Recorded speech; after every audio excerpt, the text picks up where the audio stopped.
How about ending up in this situation with your friends? Yeah, we nearly experienced it. Here is that story for you. So this is how our New Year ride ended. அப்புறம் அந்த meme வரும், ஓகேவா? அன்னைக்கு காலையில் ஒரு 6 மணி இருக்கும். கோழி 6 மணிலாம் இல்லை, ஒரு 10:30 அந்த மாதிரி இருக்கும். ஒருத்தன் திருப்பூர்லேருந்து முகேஷ்னு ஒருத்தன் வருவான்.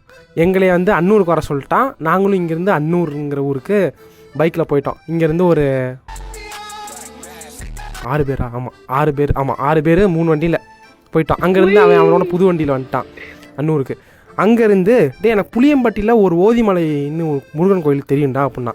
சரி நியூ இயரை வந்து சாமி கும்பிட்டு ஆரம்பிப்போம், அது வீட்டில் முருகன் கோயில் போக சொன்னாங்களா, சரி அங்கே போய் ஸ்டார்ட் பண்ணலான்ட்டு நான் என்ன பெருசாக இருக்க போது ஒரு மலை மேலே ஏறிட்டு போகிறோம் அப்படின்னு போனால், அங்கே போய் பார்த்தா தான் தெரியுது அது பாட்டு படி ஏறிட்டே போகுது. அங்கே இருக்க ஒருத்தர்கிட்ட கேட்டால் அவர் சொல்கிறாரு, தம்பி இதில் வந்து 1880 படிக்கட்டுகள் இருக்குப்பா, தமிழ்நாட்டில் இருக்க முருகன் கோயிலையே இதில் தான் அதிகமான படிக்கட்டு இருக்குது அப்படிங்கிறான். எனக்கும் அப்படி இருக்குது. ஏன்னா நான் சும்மா ஏறிலான்னு போனால் அங்கே அவ்வளோ படிக்கட்டு, பெருசாக ஃபிசிக்கல் ஆக்டிவிட்டி அது வரைக்கும் இல்லை. சரி என்ன பண்ணுறது, வந்துட்டோம் ஏறியே ஆகிறோம் அப்படின்ட்டு முடிவு பண்ணி வச்சு. ஆனால் அவர் சொன்ன உண்மையானு தெரில, நெட்டில் சர்ச் பண்ணிக்கலாம். சரி ஏறலான்ட்டு ஏற ஆரம்பிச்சு பொறுமையாக. அதுவும் செருப்பு இல்லை, வெயில், வண்டியை கீழே நிப்பாட்டிட்டு ஏறுறோம், கால்லாம் சுடுது. அப்படியே பொறுமையாக ஏறிட்டே இருக்கும். ஃபஸ்ட்டு கிட்னி கிட்ட ஷார்ப்பாக ஒரு பெயின், லெஃப்ட் சைடு கிட்னி கிட்ட ஷார்ப்பாக ஒரு பெயின். அப்படியே கொஞ்சம் தூரம் போயிட்டே இருந்தால் நெஞ்சுக்கு நடுவில் ஷார்ப்பாக ஒரு பெயின் குத்துது. அப்படியே அப்போயே முடிவு பண்ணிட்டே, சரி ரைட்டு மேலே ஃபுல்லாக போக முடியுமான்னு தெரில அப்படின்ட்டு. அப்புறம் அப்படியே கொஞ்சம் பொறுமையாக போயிட்டே இருந்தால் கால்லாம் ஏதோ கட்டி ஆகிற மாதிரி, மசில்லாம் வந்து மூமெண்ட்டே இல்லாமல் அப்படியே கல்லுமை ஆகிற மாதிரி ஒரு மாதிரி. அவ்வளோதான், உன்னால் முடியாதுடா அப்படின்ட்டு வந்து கடவுள் சொல்கிற மாதிரி. அப்புறம் தான் மோட்டிவேஷன் ஆகிட்டு போயே தீர்றோன்ட்டு எல்லாத்தையும் சமாளித்து கொஞ்சம் தூரம் கழித்து கம்பிலாம் வர ஆரம்பிச்சிருச்சு. ஸோ கம்பியை பிடிச்சி அப்படியே மெதுவாக ஸ்லோ அண்ட் ஸ்டெடியாக அப்படியே போய்ட்டுருவோம். அதுக்கு நடுவில் அந்த ஃபஸ்ட்டு ஒரு அண்ணனை பார்த்தோம்ல, அவரே வந்து நிறைய தடவை பார்த்தாரு, தம்பி ஒரு 1/4 மணி நேரம் ரெஸ்ட் எடுத்துகிட்டு வாங்கப்பா அப்படிலாம் சொல்லிட்டு அவர் மேலே ஏறி போயிட்டார். இதுக்கே இப்படிங்கிறான், வெள்ளையங்கிரி பிளான் வேறு போட்டிருக்காங்க, அது என்ன நடக்க போகுது அது ஒன்றும் புரியல. சரி எப்படியோ அந்த வலி, கிட்னி வலி, நெஞ்சு வலி, கால் வலிலாம் தாண்டி மேலே முருகன் கோயிலுக்கு போயாச்சு. போயிட்டா ஓகே, லொக்கேஷன் எல்லாம் இருந்துச்சு, ஃபோட்டோ வீடியோஸ்லாம் எடுத்துகிட்டு அங்கேருந்து பரம்மான்னு ஒருத்தர் இருப்பார், அவர் வந்து பவானி சாகர் அண்ணெல்லாம் இதாண்டா அப்படின்ட்டு காட்டிகிட்டு இருந்தார். வண்டியில் போனால் ஸோ அதெல்லாம் பார்த்துட்டு முருகன் தரிசனத்தை முடித்தோம். இந்த முருகனை தான் வந்து 5 தலை அப்புறம் வந்து 8 கை இருந்துச்சு. அப்புறம் நல்லபடியாக முருகன் தரிசனம் முடிச்சுட்டு ஒழுங்காக கிளம்பியிருக்கணும். நாங்கள் என்ன பண்ணோம், வாலிப வயசுன்ட்டு ஒரு சில இடத்துக்குலாம் போகலான்னு பிளான் போட்டாங்க. இவன் தான் அந்த முகேஷுங்கிற பையன் தான் நெட்டில் பார்த்தான், இந்த ஸ்பாட் சூப்பராக இருக்குடா, தண்ணிலாம் இருக்குடா, செம்மையாக இருக்கும்டா அப்படின்னு சொன்னான். நானும் ஃபோட்டோவில் பார்த்தா கொஞ்சம் க்ரீனாக இருந்துச்சு, லேண்ட் இருந்துச்சு, சரி பைக் வச்சு ஃபோட்டோ எடுக்கலாம் ரொம்ப நாள் ஆச்சுன்ட்டு போகலாம் அப்படின்னு முடிவு பண்ணிட்டு போக ஆரம்பித்தோம். கொஞ்சம் தூரம் ரோடு நல்லா இருந்துச்சு, ஒருமே பிளைன் ரோடு. அதுக்கப்புறம் வந்து கிட்டத்தட்ட ஒரு பைபாஸ் மை, பெருசாக வண்டி வராமல் பெரிய ப்ராடான ரோடு போனால். அதுக்கப்புறம் தான் ஆஃப் ரோடிங்னு ஒன்று ஆரம்பிச்சிச்சு. அந்த ஆஃப் ரோடிங்குமே சரி பைக்கில் பெருசாக ஆஃப் ரோடிங் பண்ணதுனால எக்ஸைட்டிங்காக இருந்துச்சு. அப்படியே கொஞ்சம் தூரம் நின்றுட்டு கொஞ்சம் தூரம் உக்காந்துட்டு அப்படி மாறி மாறி போயிட்டே இருந்தால் திடீர்னு போகிற வழியில் ஒன்றுமே இல்லை. எப்படின்னா ஃபுல்லாக காடு, ஒரு ஃபாரஸ்ட் ஜீப் மட்டும் போனால் ஒரு ரோடு தடம் இருக்குல்ல, 2 டயரு நடுவில் மேடு, அந்த மாதிரி ஃபாரஸ்ட் தடமாக இருந்துச்சு. ஆடு மேய்க்கிறவங்க வந்து ஸ்டார்டிங்கில் இருந்தாங்க, அப்புறம் போக போக ஆள் ரொம்ப கம்மியாகிட்டே இருந்துச்சு. ஒரே ஒரு வீடு ஒரு இடத்துல இருந்துச்சு, அதை சுற்றி வேலி போட்டிருந்தாங்க இந்த யானை பைசன்லாம் வராமல் இருக்கிறதுக்கு. நாங்கள் பைசன் வந்து அந்த ஃபோட்டோவில் இருந்தனால சரி பைசன் மேபி இருக்குமோ, ஆனால் அது வெயில் அடித்து எப்படி இருக்கும் அப்படின்னு தெரில. சரி போவோம் அப்படின்ட்டு போனால் அப்போ தான் திடீர்னுட்டு யானை சாணம் பார்க்கணும். பார்த்த உடனே வயிற்றுல கழிய ஆரம்பிச்சிட்டேன் நான். அவ்வளோதான் அப்படின்ட்டு முகேஷ்க்கும் பயம் வந்துருச்சு. அப்புறம் அங்கே சுஜய்னு ஒருத்தர் இருந்தார். நாங்கள் வந்து சொன்னோம், வேணாண்டா எதுக்கு போயிட்டு பயமாக இருக்குது அப்படின்ட்டு தான், வாடா இவ்வளோ தூரம் வந்தாச்சு லொக்கேஷனை பார்த்துட்டு போயிடலாம் அப்படின்னா, சரி நானும் ரெக்கார்ட் ஆகுதா, சரி நாங்களும் நம்மளுக்கு ஒரு ஆள் இருக்கான் அப்படின்னு தைரியத்தில் முன்னோக்கி செல்ல ஆரம்பித்தோம். போகிற பாதைகளில் முள்செடிகள் நடுவில் வளைஞ்சிருக்கு. ஒருத்தர் இறங்கி இந்த முள்ளை பிடிச்சிக்கிட்டான், அப்படி தான் நாங்கள் போகிற மாதிரி இருந்துச்சு. பேசாம நீ இறங்கிடுறா, என்ன வழி எங்கே போகிறோம் ஒன்றும் தெரில. சரி போயிட்டே இருந்தால் அந்த ரோடு வந்து சரியான ஆஃப் ரோடிங்க. அங்கங்கே மண், அங்கங்கே உருண்டையாக கல் அப்படிலாம் இருந்துச்சு. நாங்கள் வேறு எல்லாம் டபுள்ஸில் போகிறோம். ஒருத்தன் மட்டும் ஒரு மொக்க ஸ்கூட்டியில் தனியாக வந்துட்டு இருந்தான். அந்த ஸ்கூட்டியில் தனியாக தான் வரணும், டபுள்ஸ் வந்தால் ஏதாச்சும் ஆயிரும். அப்படி போயிட்டே இருந்தால் யானை சாணம் அப்படி போக போக அதிகமாகிட்டே போகுது. எனக்கு சரியான கலியில். அதுக்கப்புறம் முகேஷ் லீட் பண்ணிட்டு இருந்த பாதையை முகேஷ் பின்னாடி வந்துட்டான், சுஜய் லீட் பண்ண ஆரம்பிச்சிட்டான். சரி அப்படியே போயிட்டே இருந்தால் ஒரு இடத்துல ஸ்டாப் பண்ணோம். அந்த இடம் ஃபுல் காடாக மாறிடுச்சு. அங்கிட்டிருந்து எங்கிட்ட அனிமல்ஸ் வருன்னே தெரில, அந்த மாதிரி ஒரு காடாக மாறிடுச்சு. பார்த்தோன்னா பரமேஷ்னு ஒருத்தர் எங்களுக்கு ஒரு அடியால் இருப்பான். அவனை இறக்கி விட்டு வச்சாங்க என்ன இருக்குன்னு போய் பாரு அப்படின்னா அது அப்படியே போனான். பொறுமையாக அப்படியே போய் பார்த்துக்கிறான். ஏ தண்ணிடா அப்படிங்கிறான். சரி ஓகே நம்ம லொக்கேஷன் வந்துட்டோம் அப்படின்ட்டு உள்ளே போனால் ஃபோட்டோவில் பார்த்தது இப்படி இருக்குது, நாங்கள் நேரில் பார்த்தது இப்படி இருக்குது. இந்த ஜிவிஎம் மீமில் வர மாதிரி கேட்டது அவர் எனக்கு கொடுத்தது. அப்போதான் இந்த முகேஷுங்கிற சொல்கிறான், மச்சான் இந்த இடத்த பார்த்தா யானை தண்ணி குடிக்க வர மாதிரி இருக்குடா, ஒரு மாதிரி மட்டமாக இருக்குது அப்படிங்கிறான். எனக்கு சரியான கலியல்.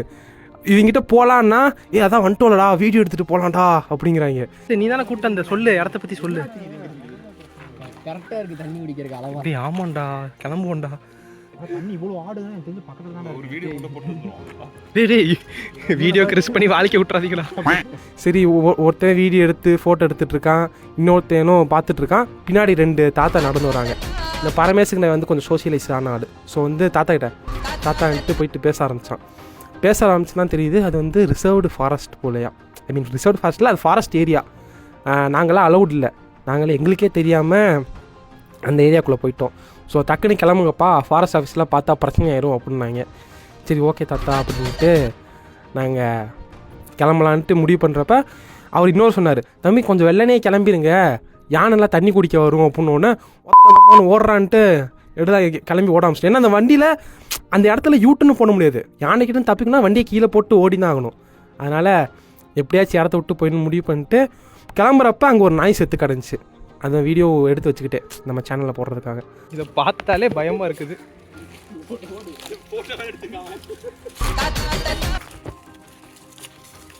நான் வேறு 4K எடுத்துருக்கேன். அதை பார்த்தோன்னே எனக்கு வந்து சிறுத்தைக்கிட்ட மாட்டாமல் இருந்தால் போதும் அப்படின்னு தோண வந்துருச்சு. ஆனால் அவங்களாம் நடந்து வந்தாங்க என் தாத்தா, அது என்ன கதைன்னு தெரில.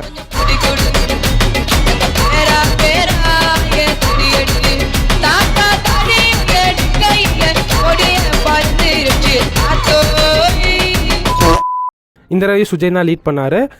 அவர் லீட் பண்ணிட்டு போயிட்டே இருந்தார். அங்கே வந்து ஒரு கோயில் இருந்துச்சு. அந்த வந்து பெரிய கோயிலில் ஒரு சின்ன கோயில், மரத்துக்கடியில் ஒரு கருப்பணசாமி சிலை, லெஃப்ட் சைடு வந்து ஒரு விநாயகர் சிலை இருந்துச்சு. ஸோ அந்த கோயில்கிட்ட அவன் என்ன நினச்சி நின்றுருக்கான்னா, நாங்கள் எல்லாம் வந்ததுக்கப்புறம் அந்த கோயில் சேஃப்டியான இடம், நாங்கள் நின்னா எல்லாம் வந்ததுக்கப்புறம் போய்க்கலாம் அப்படின்னு நினச்சி நின்றுருக்கான். நான் சரி இவ்வளோ தூரம் வந்தனால இந்த சாமி கும்பிட்டு போயெல்லாம் நிற்கிறான் போல் அப்படின்ட்டு நான் இறங்கலாமான்னு யோசித்தேன். இல்லை வேணாம் காடு அப்படின்ட்டு சும்மா வண்டியிலேருந்தே சாமி கும்பிட்டுருக்கப்ப அவங்க திடீர்னு கிளம்பி போயிட்டாங்க. அவனும் அதுக்கு முன்னாடி மதன் ஒருத்தர் இருந்தான். அவன் ஏதோ ஹெல்மெட்டை போட்டு ஏதோ இப்படி கையை காமிச்சிட்டு பேசிக்கிட்டே அவன் பாட்டு போயிட்டான்.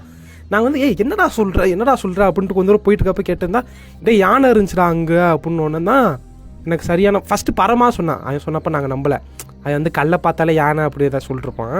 அப்புறம் மதன்கிற பையன் சொன்னோன்னே நம்பிட்டோம் நாங்கள். அதுலேருந்து எப்படியாச்சும் இந்த இடத்த விட்டு கிளம்பிடணும்னா அப்படின்ட்டு ஃபோனெல்லாம் உள்ளே வச்சுட்டு சாத்திட்டு கிளம்ப ஆரம்பிச்சோம். நாங்கள் பாட்டோம் நேராக போய்கிட்டே இருக்கோம், எப்படியாச்சும் போயிடணும். ஏன்னா அது வந்து ஆஃப் ரோடிங்னால ஸ்பீடாகவும் போக முடியாது, பொறுமையாக தான் போகணும். ஆமாம் நாங்கள் தான் கடைசியாக வந்துட்டு இருந்தோம்னு நினைக்கிறேன். எங்களுக்கு முன்னாடி 3 பேர் போயிட்டு இருந்தாங்க. அது வரைக்கும் எந்த சவுண்டுமே வரல. அப்படியே பொறுமையாக போய்கிட்டே பொறுமையாக பயத்தோடு அப்படியே போய்கிட்டே இருக்கோம்.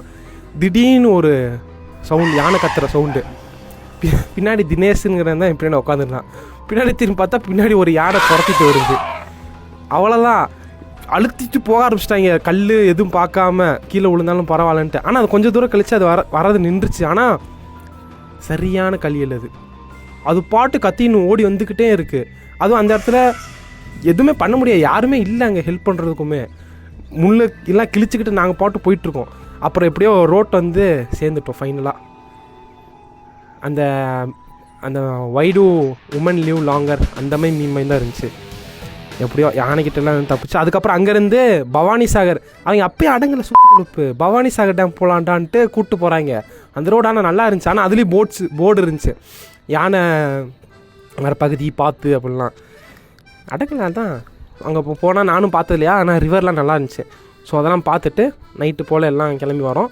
வரப்போ இங்கே ஏதோ பொன்னுசாமி நாயுடு டீ கடையோ ஏதோ ஒன்று, அங்கே நல்லபடியாக ஒரு காஃபி அடிச்சுட்டு வீட்டுக்கு வந்துட்டோம், அவ்வளோதான். பட் இதில் வந்து ஒரு பிட் எக்ஸ்ட்ரா ஆட் பண்ணேன். ஆக்சுவலாக சீரியஸாக என்ன சொல்லணும்னா, யானை துரத்தலாம் இல்லை, அது சும்மா ஒரு கதை கூட சுவாரஸ்யத்தை ஆட் பண்ணலாம் அப்படிங்கிறதுக்காக சொன்னது.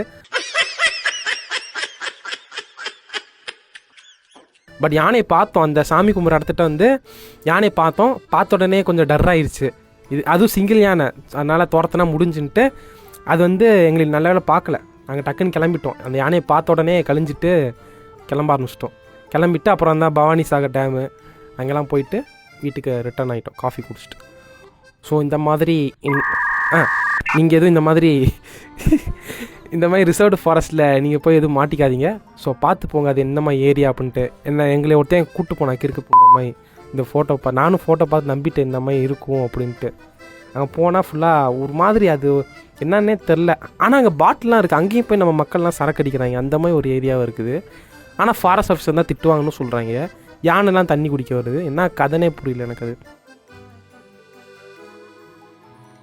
பார்ப்போம் இந்த மாதிரி நெக்ஸ்ட்டு ட்ரிப்பு ஏதாச்சும் அமையும் இன்ட்ரெஸ்டிங்காக, அதையும் உங்ககிட்ட வந்து சொல்கிறேன்.